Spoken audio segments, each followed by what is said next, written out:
इस कैदी ने सिर्फ अपने जूतों के फीते बांधने के लिए नीचे झुकने का नाटक किया, लेकिन जब गार्ड ध्यान नहीं दे रहे थे तो उसने अपने बगल में रखे कीड़ों को पकड़ लिया। फिर लोहे को गढ़ते समय उसने भट्टी से एक गर्म लोहे की चादर निकाली और पकड़े गए कीड़ों को उस पर रखकर उन्हें कोयले में भून दिया। यह अविश्वसनीय प्रतीत होने वाला ऑपरेशन वास्तव में इस बात की कुंजी थी कि क्या वह व्यक्ति जेल से भाग सकता है।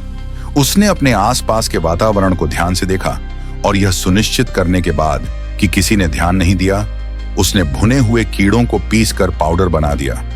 और जब वार्डन ध्यान नहीं दे रहा था तो उसने वास्तव में पाउडर को वार्डन के पानी के कप में छिड़क दिया। अगले ही पल उसने वार्डन को बताया कि वह शौचालय जाना चाहता है। वार्डन को कुछ भी गड़बड़ नहीं लगी और वापस आने के बाद उसने पानी का कप उठाया और उसे पूरा पी गया। नतीजतन आधे मिनट से भी कम समय में उसका पेट खराब हो गया। वह जल्दी से शौचालय में गया, अपनी बेल्ट की चाबी निकाली और उसे दरवाजे पर लटका दिया। यह देखकर कि समय आ गया है, वह व्यक्ति चुपचाप शौचालय से बाहर आया। उसने पहले से तैयार साबुन निकाला और वार्डन के शौचालय ब्रेक का लाभ उठाकर इन्फर्मरी की चाबी की आकृति को सफलतापूर्वक कॉपी कर लिया। उसने शांत होने का नाटक किया और चला गया। वापस आने के बाद उसने काम करते हुए जल्दी से इन्फर्मरी की चाबी की नकल की।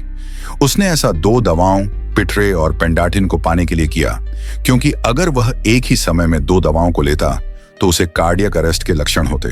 जब मेडिकल सैनिक उसे ले गए तो वह जेल से भागने का अवसर ले सकता था। भागना, लेकिन योजनाएं बदलावों के साथ नहीं चल सकती। दुर्घटना होने पर वह आदमी अभी सेल में लौटा था। वार्डन को रिपोर्ट करें, मैंने उसे अपनी आंखों से देखा जब मैं सुबह काम पर गया था। सैनिकों ने साबुन निकाल लिया।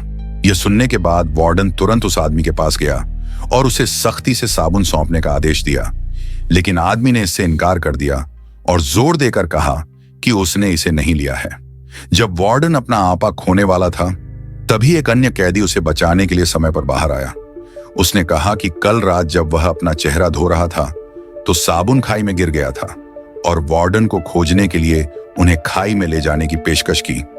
उन्हें चेतावनी दी कि अगर उनमें से कोई झूठ बोलता है, किसी को भी खाने की अनुमति नहीं थी। इस समय वार्डन भी बहुत हैरान था। तीनों आदमी साबुन के टुकड़े के लिए क्यों लड़ रहे थे।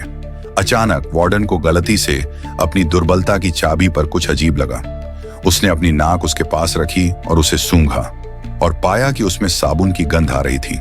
उसने साबुन निकाला और ध्यान से उसकी तुलना की और पुष्टि की कि यह साबुन की गंध थी।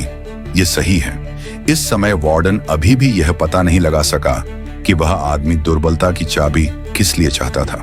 दूसरे दिन दुर्बलता के करीब पहुंचने के लिए आदमी ने जानबूझकर अपने सामने बड़े आदमी को उकसाया, यह कहते हुए कि तुम एक आदमी को औरत की तरह लड़ने के लिए लाए हो। इस बार यह कुछ हद तक एक महिला की तरह था और ऐसा लग रहा था कि लड़ाई शुरू होने वाली है। सौभाग्य से वार्डन समय पर आ गया और मामले को हाथ से बाहर नहीं जाने दिया। वार्डन ने उन्हें एकांत कारावास में नहीं रखा, बल्कि जानबूझकर उन्हें कार्यालय के दुर्बलता के गोदाम को साफ करने के लिए व्यवस्थित किया। जो आदमी के पैरों को उजागर करना चाहता था, उसने सोचा कि अवसर आ गया है और उसने धूप में छिपी चाबी निकालने का अवसर लिया। अप्रत्याशित रूप से जैसे ही वह दुर्बलता के दरवाजे के हैंडल को खोलने वाला था, उसने उसे उठा लिया और वार्डन की डांट के साथ जेल ब्रेक की योजना विफल हो गई। आपको लगता है कि आदमी को किस तरह की सजा का सामना करना पड़ेगा? मुझे कमेंट में बताएं। देखने और आपके प्यार के लिए धन्यवाद।